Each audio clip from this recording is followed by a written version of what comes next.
welcome back. This is Lupita, licensed marriage and family therapist. We're coming towards the end of these tips for successful relationships with 2 more videos to go.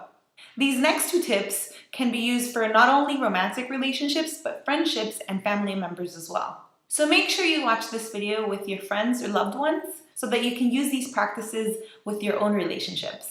This next tip is related to something that I've mentioned before, and if you're one of my clients, you know that this is definitely something that I've assigned for you to do either with yourself or with your partner. This is practicing gratitude. When you start to recognize things that your loved ones say or do, then your relationship will start to flourish. Research shows that gratitude reduces feelings of hate and pain because you're focusing on only the positive in your partner or loved one. So one way to put this into practice is just saying thank you to your partner and letting your partner know that you truly value him or her in your life. For instance, if your partner throws out the trash, saying thank you, even though this is one of the chores that they are supposed to do, is a great way to just express gratitude. Another thing that you can do is reflect on why you appreciate having your partner in your life. And this again is the same for friendships and for family members.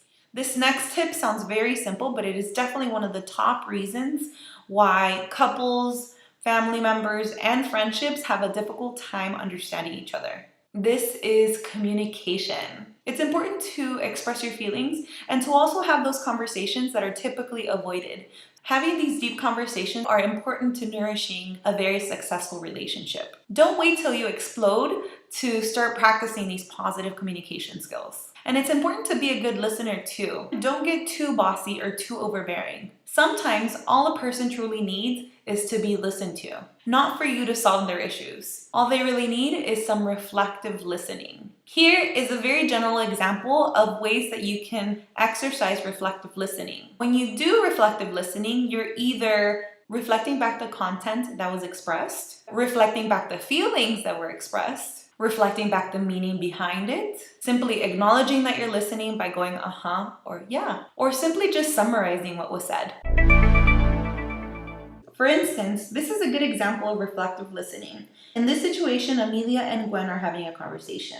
Amelia says, "I'm pretty sure Marco loves me, but he doesn't put the effort into big celebrations like my birthday or our anniversary." And so Gwen says, "Oh, so you're feeling unappreciated and you wish Marco was more thoughtful." So then Amelia says, "Exactly. For example, last month," and then she continues venting and expressing herself. Now in this situation, Amelia can either agree or disagree, but it shows that Gwen was listening and reflecting back those feelings that were expressed. Gwen could have also simply said, "Oh, it sounds like you want Marco to put a bit more effort into big celebrations like your birthday or your anniversary." And this is a great example of how she just easily summarizes what Amelia said. So try this out and use these examples as models to be able to reflectively listen to your loved ones. So in this situation, if Amelia were to finally talk to Marco and really express how she's feeling, she would be able to use assertive communication to really express how she's feeling and also to bring some sort of a suggestion to really improve on the behaviors. So this is Amelia to Marco. "I feel sad when you don't put the effort into big celebrations like my birthday or our anniversary. I would prefer if you made reservations for dinner, gave me a card,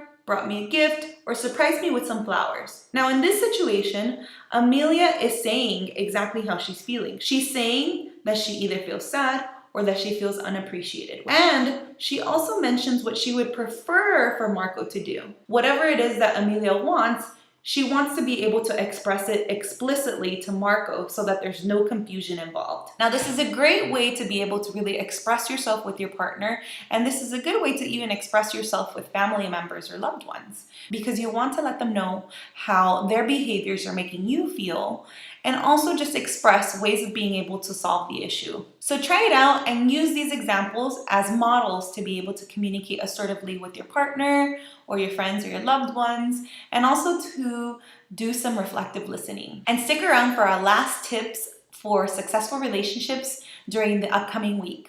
See you then.